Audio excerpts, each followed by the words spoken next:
Hello again, guys. It's Rachel Crombie from Rachel Crombie, Your Life, Your Business, Your Way. And I thought today we would start looking at the Wheel of Life. Now, there are 8 areas of the Wheel of Life. We've got career and business. We have got finances. We have got health. We have got relationships. We have got romance. We have got your personal growth, so your spiritual growth, if you may.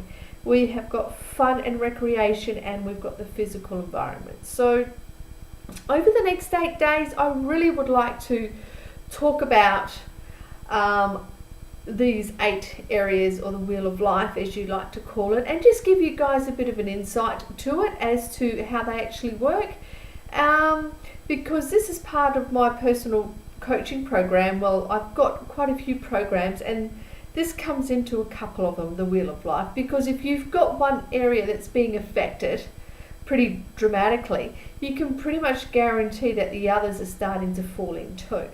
Okay, so I thought today we'd look at career, business, career, however you'd like to look at it. So okay, so for me, we spoke about earlier on during the week about an entrepreneur. So I'm in my own business, and I love my business.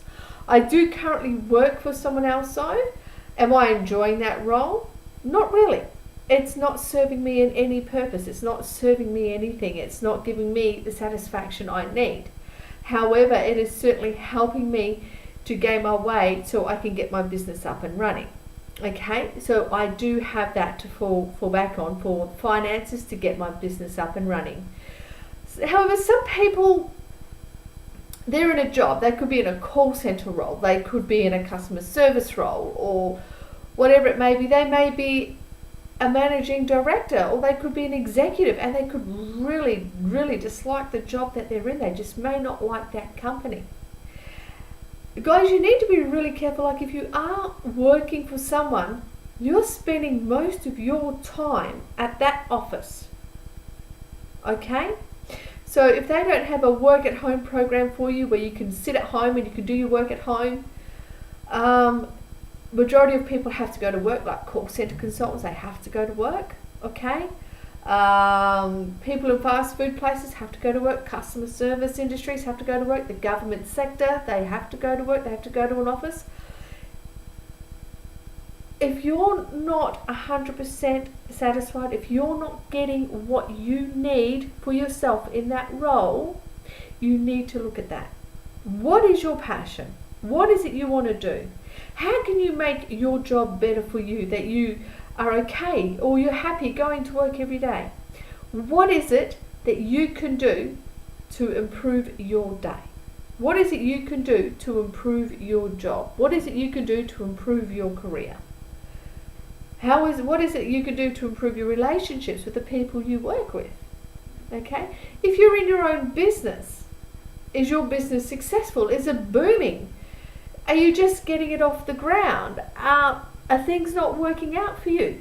What is it that you can do to make your business a lot more successful?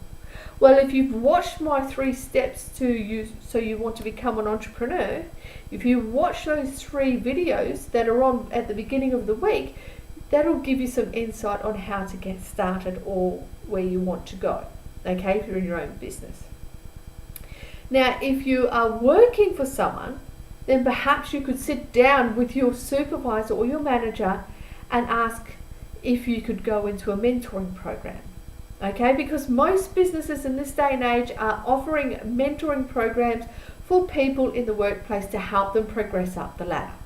Okay, because as we all know, in the corporate world, when they're recruiting for people to take a team leader's role or a supervisor's role, a lot of the times they're looking outside, aren't they?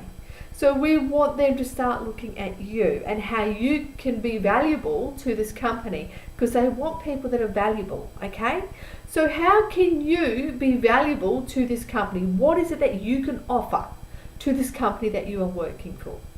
Or maybe you've just come to a dead end with this company and maybe it's time for you to move on. And if that's the case, I highly recommend you get the position you want before you quit your job. Okay, I do recommend that, because if you're the only sole income earner in your house, then you're going to need some money coming in. If you have a husband and he says, look, if you're not happy, then by all means, we've got the finances to back us up until you find something else, then by all means do so. If you're a graduate and you've just come out of uni and you're still living at home, your parents may be okay with it. But at the end of the day, you want to look at your independence and you want to look at where you want to be. And I highly recommend that if you're not interested in setting up your own business or want to become an entrepreneur and you're quite happy to work with someone else and climb the corporate ladder, then talk to your supervisor, talk to your bosses. And if you're not comfortable with talking to your direct supervisor or team leader, you can always go further up the chain and speak to someone else. Okay, so be aware of your options and what you can do to help yourself feel a lot more happier in your workspace. Okay, because you're there majority of the day, you're there majority of your life. Okay, so Monday to Friday, call centers are 24/7. Some places are 24/7.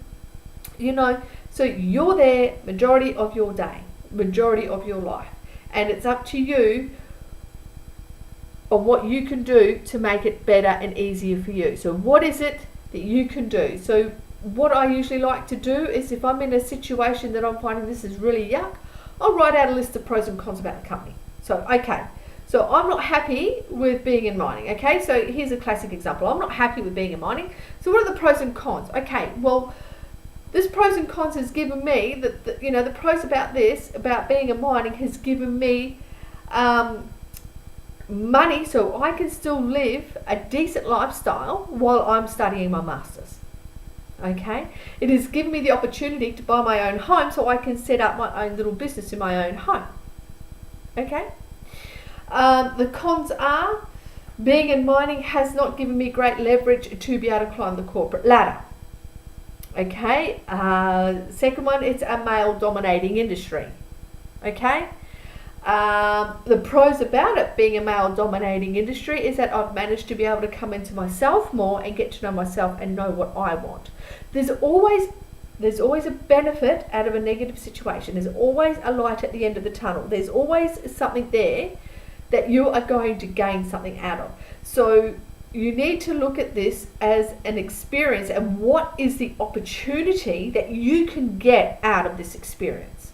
So if you're not happy in your career that you're in with today, what's the opportunity here?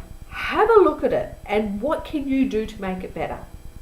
All right, guys, so there's something that you can go on with, and tomorrow we are going to look at finances. Okay, we're just going to have a little chat about finances and we're going to go into that a bit deeper. And until then, I'll see you tomorrow. Bye.